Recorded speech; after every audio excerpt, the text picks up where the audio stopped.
Assalamualaikum warahmatullahi wabarakatuh. Perkenalkan, kami kelompok 7 dari kelas F 2020 hari ini akan mempresentasikan mengenai model Piaget.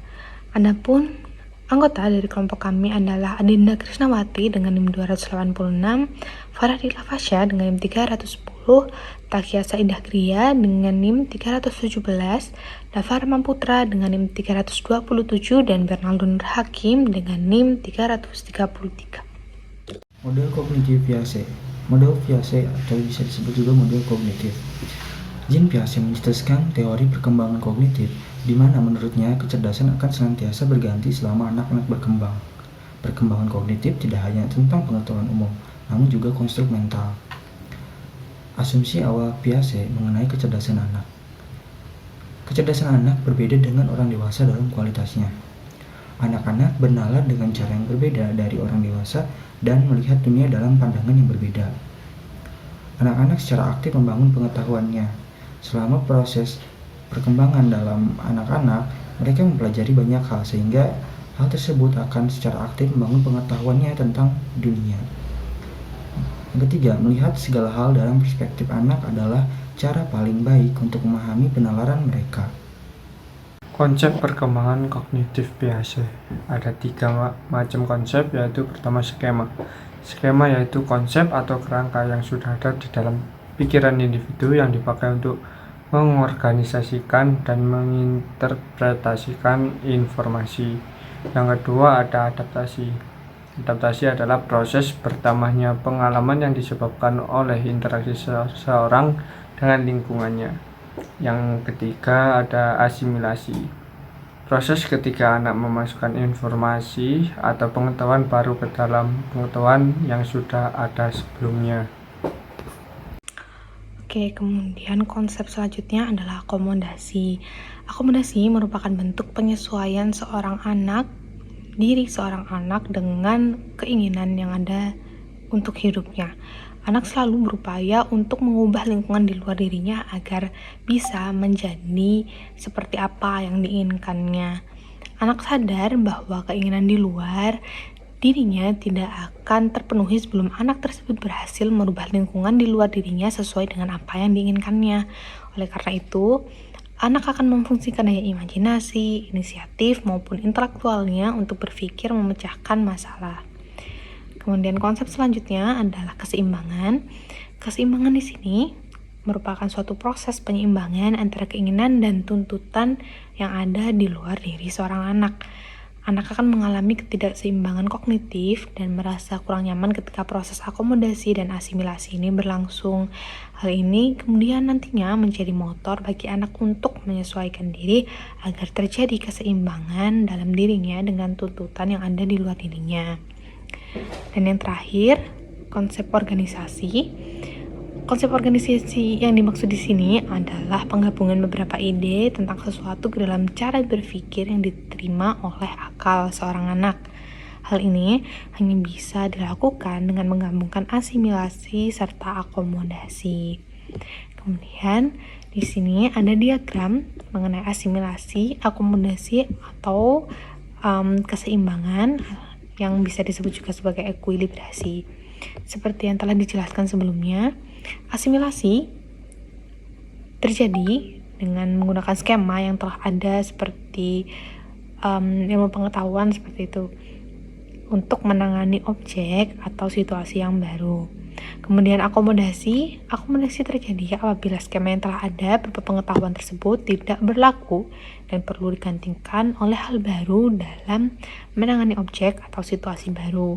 Dan ekuilibrasi atau keseimbangan akan terjadi apabila skema anak dapat mengatasi sebagian informasi dari proses asimilasi. Untuk contohnya, pada proses asimilasi misalnya anak 2 tahun melihat seseorang dengan kepala botak yang ada di atas dan dengan rambut keriting yang ada di samping berjalan seperti itu. Kemudian anak melihat dan ketika ayahnya ketakutan, anak tersebut malah berteriak badut, kayak menginformasikan orang yang jalan tersebut sebagai badut. Kemudian proses akomodasinya adalah Ayah menjelaskan bahwa pria tersebut tuh bukan badut meskipun rambutnya panjang, karena dia tidak pakai kostum badut dan tidak membuat atau melakukan sesuatu yang bisa membuat seseorang tertawa seperti itu. Maka dari pengetahuan baru yang diterima oleh anak akan mengganti skema mengenai badut untuk lebih spesifik dan lebih terperinci gitu mengenai badut yang memang selama ini dia pahami dengan badut yang memang benar-benar seperti itu. Tahapan teori perkembangan kognitif Piaget. Nah, yang pertama ada sensori motor, yaitu infant atau lahir sampai 2 tahun yang disebut dengan objek permanen. Nah, anak belum dapat membentuk representasi mental dari objek yang berada di luar pandangan langsungnya, sehingga kecerdasannya berkembang melalui interaksi motoriknya dengan lingkungannya. Mekanisme perkembangan sensori motor ini menggunakan proses asimilasi dan akomodasi. Tahap-tahap perkembangan kognitif anak dikembangkan dengan perlahan-lahan melalui proses asimilasi dan akomodasi terhadap skema-skema anak karena adanya masukan, rangsangan, atau kontak dengan pengalaman dan situasi yang baru. Dan yang kedua ada preoperasional, yaitu 2-7 tahun yang disebut dengan symbolic talk. Tahap di mana pemikiran yang sebenarnya muncul. Anak praoperasional mampu membuat representasi mental dari objek yang tidak terlihat, tetapi mereka tidak dapat menggunakan penalaran deduktifnya. Nah, dalam tahap ini sangat egosentris. Mereka sulit menerima pendapat orang lain. Anak percaya bahwa apa yang mereka pikirkan dan alami juga menjadi pikiran dan pengalaman orang lain. Mereka percaya bahwa benda yang tidak bernyawa mempunyai sifat yang bernyawa. Baik, selanjutnya tahapan teori perkembangan kognitif menurut Piaget yang ketiga adalah konkret operasional yang dimulai dari umur 7-11 tahun dengan istilah logical talk. Anak operasional konkret mampu menggunakan penalaran secara deduktif, mendemonstrasikan kekekalan bilangan dan dapat membedakan sudut pandangnya dengan orang lain. Pada tahap ini, anak cukup dewasa untuk menggunakan pemikiran secara logis, tapi hanya bisa menerapkan logika pada objek fisik. Anak juga mulai menunjukkan kemampuan konservasi seperti jumlah, luas, volume, dan orientasi. Meskipun anak bisa memecahkan masalah secara logis, namun mereka belum bisa berpikir secara abstrak ataupun hipotesis. Selanjutnya yang terakhir ada formal operasional yang dimulai dari umur 12 tahun ke atas dengan istilah scientific reasoning. Hal yang paling menonjol pada tahap ini ialah kemampuan untuk berpikir secara abstrak. Pada saat memasuki tahap ini, mereka memperoleh kemampuan untuk berpikir secara abstrak dengan memanipulasi ide yang ada di kepalanya tanpa ketergantungan pada manipulasi konkret.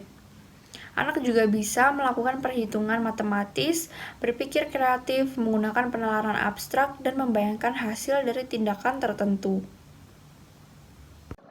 Berikut adalah referensi yang kami gunakan.